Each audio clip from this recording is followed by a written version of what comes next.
हाँ जी, तो दोस्तों वेलकम बैक। आज की कहानी के क्लाइमैक्स को सुनकर आपके होश पूरी तरह से उड़ जाएंगे। आप सोचने पर मजबूर हो जाएंगे कि दुनिया में ऐसा भी हो सकता है। इस दुनिया में कई बार विश्वास की पूरी तरह से धज्जियां उड़ सकती हैं। तो इस कहानी के पूरी डिटेल्स के लिए मैं आपको लेकर चलता हूं। महाराष्ट्र में एक जगह है जिसका नाम है जलगांव, और उसी जलगांव में एक जिला लगता है। जिले का नाम है चोपड़ा, और उसी चोपड़ा जिले के एक गांव में एक परिवार रहा करता था। परिवार बेहद गरीब था। परिवार के जो मुखिया का नाम था वो था बगरू पाटिल। उसकी पत्नी थी गीताबाई पाटिल, और उनका एक बेटा था जिसका नाम था मंगेश पाटिल। मंगेश पाटिल की उम्र तकरीबन 12 साल थी, और गबरू को एक बेटी भी थी जो मंगेश से छोटी थी। उनकी लाइफ में सब कुछ बहुत अच्छा चल रहा था। बेहद गरीब थे, लेकिन उसके बावजूद भी वो अपने बेटे और बेटी को पढ़ाने की पूरी कोशिश किया करता था। यानी गबरू अपनी बेटी को और अपने बेटे को स्कूल भेजा करता था। बेटी के बारे में तो कुछ खास डिटेल्स नहीं है, लेकिन जो बेटा था वो पढ़ाई में बहुत ज़्यादा होशियार था। अक्सर उसके बहुत अच्छे नंबर्स भी आया करते थे। लेकिन फिर दिन आता है 2 फरवरी 2019 का। 2 फरवरी 2019 को मंगेश पाटिल अपने घर स्कूल से आता है। वो जो दिन था वो सैटरडे का दिन था। उस दिन उसके स्कूल में हाफ डे था, दिन सैटरडे का था, इसीलिए वो थोड़ा सा जल्दी आता है। घर आने के बाद अपना बस्ता यानी अपने बैग को घर पे रखता है और अपनी माँ से बोलकर जाता है कि वो टॉयलेट के लिए घर से बाहर जा रहा है। उसके जाने के बाद 1-2 घंटा गुजर जाता है, लेकिन मंगेश अपने घर पर वापस नहीं आता। देखते देखते मंगेश को शाम हो जाती है और अब अंधेरा भी होने लगा था। उधर उसकी माँ गीताबाई पाटिल बहुत ज़्यादा परेशान होने लगी थी। उसने अपने आजू बाजू के हर व्यक्ति से मंगेश के बारे में पूछना शुरू कर दिया। अब रात हो चुकी थी। उधर गबरू भी आ चुका था, यानी मंगेश का पिता भी घर पर आ चुका था। मंगेश का पिता गबरू और उसकी माँ गीताबाई दोनों मिलकर अब अपने बेटे की तलाश में पूरी तरह से जुट जाते हैं। सारी रात ढूंढने के बावजूद भी मंगेश का उन्हें कोई ठिकाना पता नहीं चल पाता। अब अगला दिन आ जाता है, यानी 3 फरवरी आ जाती है। 3 फरवरी को गांव के बहुत सारे लोगों को मंगेश के बारे में पता चल जाता है। गांव के और भी कई सारे लोग मंगेश की तलाश में जुट जाते हैं, लेकिन किसी को कुछ भी सुराग नहीं मिलता। अब कई सारे गांव वाले मंगेश के पिता को सलाह देते हैं, गबरू को सलाह देते हैं कि तुम कैसे भी करके थाने में जाओ और रिपोर्ट दर्ज कराओ। वो गांव वालों की बात मान लेता है, थाने में जाता है, रिपोर्ट दर्ज कराता है। उधर पुलिस वाले भी इस केस में बहुत ज़्यादा दिलचस्पी दिखाते हैं। असल में वो जो समय था वो अमावस्या का समय था, और उसी समय पर गांव में कई सारे साधु भी आए थे। गांव के कुछ लोगों को शक होता है कि कहीं कोई साधु उस बच्चे को उठाकर ना लेकर चला गया हो। अब उसी गांव में एक सीसीटीवी कैमरा भी लगा हुआ था। उस सीसीटीवी कैमरा को खंगाला जाता है। वो साधु भी दिखाई देते हैं, लेकिन साधुओं के साथ में किसी भी अंदाज में मंगेश नहीं था। अब पुलिस वाले अपनी जांच को पूरी तरह से आगे बढ़ाते हैं। अब जब पुलिस वालों ने गांव के कई सारे लोगों से बातचीत करी तो उन लोगों को पता चलता है, पुलिस को पता चलता है कि इसी गांव में बगरू के कई सारे और भी रिश्तेदार भी रहते हैं, और उन्हीं रिश्तेदारों में से एक भांजा है जो गीताबाई का भांजा है। उसका गीताबाई के घर पर बहुत ज़्यादा आना जाना है। अब और भी कई लोगों से बातचीत करने के बाद पुलिस वालों को पता चलता है कि अक्सर वो भांजा घर पर केवल जब आता है जब गीताबाई का पति घर पर नहीं होता। अब पुलिस वालों को हल्का सा शक होता है, और उस भांजे को, जिसका नाम था सांभा उर्फ साधन विलास पाटिल, उम्र थी पूरे 25 साल। पुलिस वाले उसे उठा लेते हैं, उससे बातचीत करते हैं। जब पुलिस वाले उससे बातचीत कर रहे थे तो पुलिस वालों को वो सिंपल सी बात बताता है कि वो मेरे मामी हैं, क्या मैं अपनी मामी के घर नहीं जा सकता। पुलिस वाले यहाँ पर फंस जाते हैं और उसे पूरी तरह से छोड़ देते हैं। यानी उस पर जो शक पुलिस वालों को होता है वो शक उनका पूरी तरह से खत्म हो जाता है। अब पुलिस वाले अपनी इस जांच पड़ताल को आगे बढ़ाने के लिए डॉग स्क्वाड का भी सहारा लेते हैं, यानी वो सूंघने वाले कुत्तों को लेकर जाते हैं।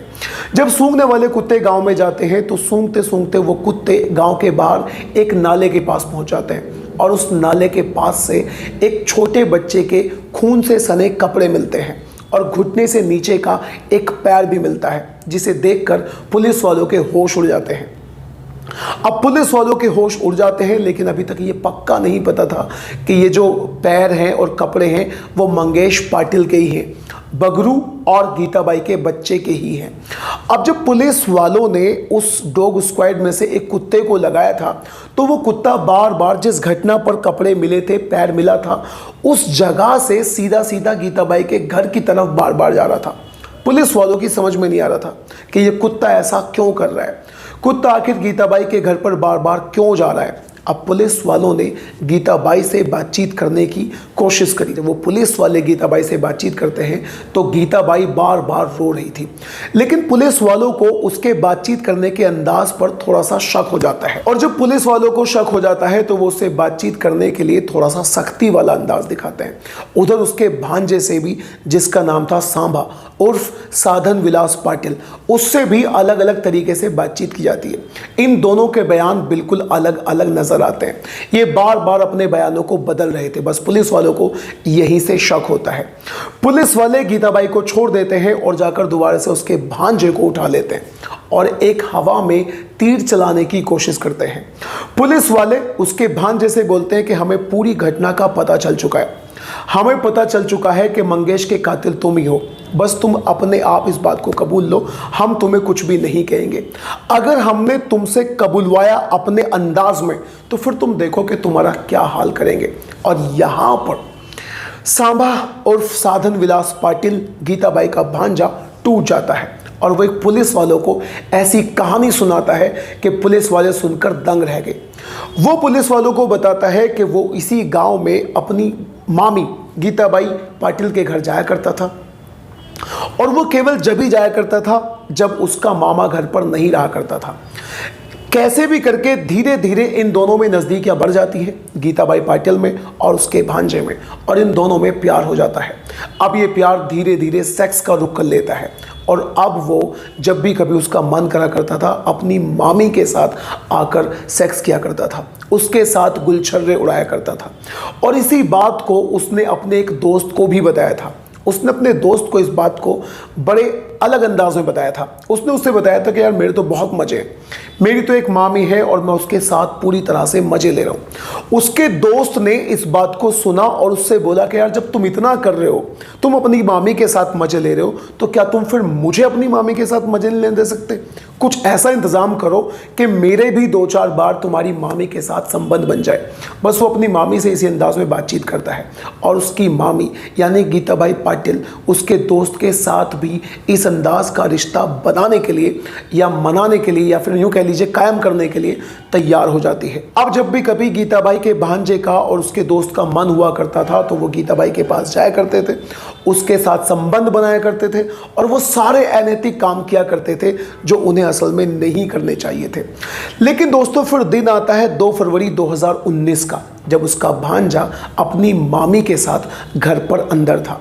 लेकिन वो दिन सैटरडे का था। मंगेश पाटिल स्कूल में हर दिन की तरह गया हुआ था, लेकिन इस दिन उसकी थोड़ी सी जल्दी छुट्टी हो जाती है। उसके स्कूल में हाफ डे हो जाता है और वो टाइम से पहले अपने घर में आ जाता है। जैसे ही वो दरवाज़ा खोलकर अंदर जाता है तो उसके होश उड़ जाते हैं, क्योंकि उसके सामने उसकी मम्मी एक व्यक्ति के साथ में एक ऐसी स्थिति में थी जैसी में उसने आज तक कभी नहीं देखा था। जैसे ही वो अपनी माँ को देखकर मुड़कर दरवाजे से बाहर की तरफ जाता है, इससे पहले कि वो कुछ समझ पाता, उसकी माँ उसके सर में 3-4 डंडे एकदम से मार देती है और बस वो वहीं पर बेहोश हो जाता है।